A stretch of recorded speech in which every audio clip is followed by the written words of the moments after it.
আমরা এমনটি মনে করছি যে আওয়ামী লীগকে নিষিদ্ধ করতে সরিষার ভেতরে ভোট, এমনটাই মনে করছি। তার যথেষ্ট কারণ আছে। কারণ এই সরকার, অন্তর্বর্তীকালীন সরকার, এই জুলাই গণঅভ্যুত্থানের শহীদদের উপরে সরকার এসেছিল। তাদের একটি চরম দাবি ছিল, আমাদের একটি চূড়ান্ত দাবি ছিল, ফেসিবাদের স্রষ্টা এদেশে আওয়ামী লীগ, এবং সে আওয়ামী লীগকে নিষিদ্ধ করতে হবে।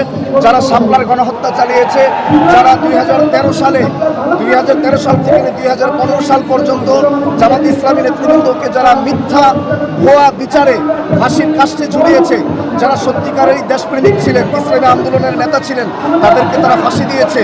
এবং আরও বিভিন্ন কারণে আলেম ওলামাদের উপরে জেলখানায় ভরেছে। আয়নাঘর নামক এক ভীষণ এক জুলুম অত্যাচারের কারখানা তারা করেছে। এর জন্য আমরা মনে করছি তাদেরকে নিষিদ্ধ করতেই হবে।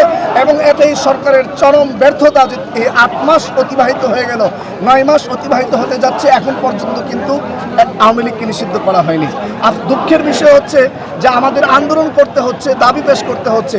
সরকারের উচিত ছিল এবং আমাদের সরকারের প্রতি আস্থাও ছিল যে কোনো আন্দোলন, কোনো দাবি ছাড়াই তারা আওয়ামী লীগকে নিষিদ্ধ করবে। অত্যন্ত দুঃখজনক, আমরা আইনমন্ত্রী আসিফ নজরুল ইসলামের প্রতি আর আস্থা রাখতে পারছি না। শোনা যাচ্ছে তিনি বিভিন্নভাবে দেশবিরোধী চক্রান্তের সঙ্গে যারা জড়িত তাদের সঙ্গে তার ভালো সম্পর্ক রয়েছে। বিশেষ করে তাকে বলা হচ্ছে যে ভারতীয় রয়ের সাথে তার সম্পর্ক রয়েছে। এ সমস্ত সম্পর্কের সুবাদেই মনে হচ্ছে যে একজন ত্যাগী নেতা, একজন দেশপ্রেমিক জনাব এটিএম আজহারুল ইসলাম, যিনি দীর্ঘ 1.5 যুগের চাইতেও বেশি সময় ধরে কারারীণ হয়ে রয়েছেন, কারাবদ্ধ হয়ে রয়েছেন মিথ্যা মামলায়, অথচ তার কোনো অপরাধ ছিল না।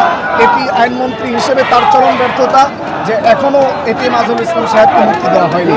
আমরা আপনার মাধ্যমে এবং গণমাধ্যম কর্মীদের মাধ্যমে দাবি করতে চাই যে অনতিবিলম্বে আওয়ামী লীগকে নিষিদ্ধ করার পাশাপাশি এই সমস্ত মজলুম কারাবন্দী যারা রয়েছেন, বিশেষ করে এটিএম আজহারুল ইসলামকে মুক্ত করতেই হবে। আরেকজনের কথা বলতে চাই, অনেকদিন ধরে যিনি বন্দী, তার নাম হলো ফারাবি, আপনারা শুনে থাকবেন। মিথ্যা জঙ্গি মামলায় তাকে অনেক দিন যাবৎ কারারীণ করে রাখা হয়েছে। তিনি কারাবন্দী অবস্থায় আছেন, নির্দোষ প্রমাণিত হয়েছে, আইন তাকে খালাসও দিয়েছে। তারপরও ডিজিএফআই সহ বিভিন্ন এই প্রশাসনের যন্ত্রের কারণে তিনি বের হয়ে আসতে পারছেন না।